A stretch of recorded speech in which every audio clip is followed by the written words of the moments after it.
রহমতুল্লাহি ওয়া বারাকাতুহু। আমরা রেমিটেন্স যোদ্ধা। আমরা প্রবাসী থেকে আমরা ছাত্র ভাইদের সাথে আছি। বাংলাদেশে যে ভাইয়েরা, যে ফ্যামিলির, যে মা তার সন্তান হারিয়েছে, যে ভাই তার ভাই হারিয়েছে, যে সন্তান তার বাবা হারিয়েছে, তাদের সাথে আমরা আছি। আসলে দুঃখের কথা বলতে গেলে কি, এই বাংলাদেশের সরকার আমাদের ছাত্র ভাইদের উপরে যেভাবে নিরীহ ছাত্র ভাইদের উপরে যেভাবে অত্যাচার করেছে, আমি ভিডিওগুলো দেখে আমি আমি আমি অনেক কান্না করেছি।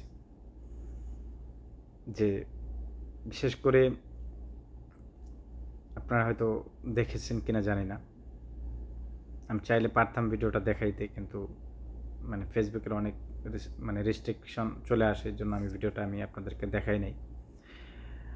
এই যে একটা 4 তলা ভবনের মধ্যে একটা বাচ্চা ছেলে, সে বাঁচার জন্য সে দেয়াল টপকায়া, তারপরে হচ্ছে একটা লোহার মধ্যে সে পাকড়ায় ধরে সে বাঁচার জন্য আকুতি করছিল।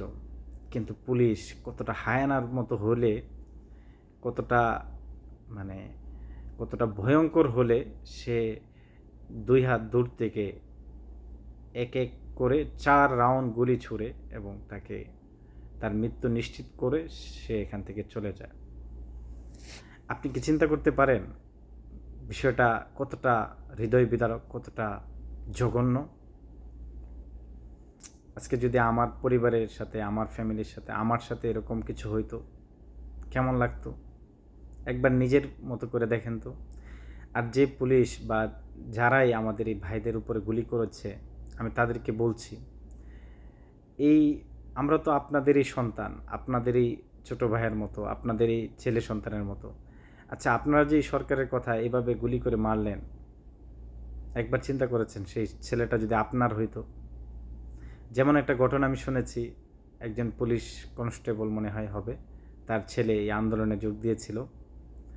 তার গায়ে এতগুলা গুলি দিয়েছে, ওই পুলিশ পরে তার স্যারকে ফোন দিয়ে বলে, স্যার, আমার ছেলেটাকে মারার জন্য, একটা মানুষকে মারার জন্য কতগুলা গুলি প্রয়োগ করতে হয়।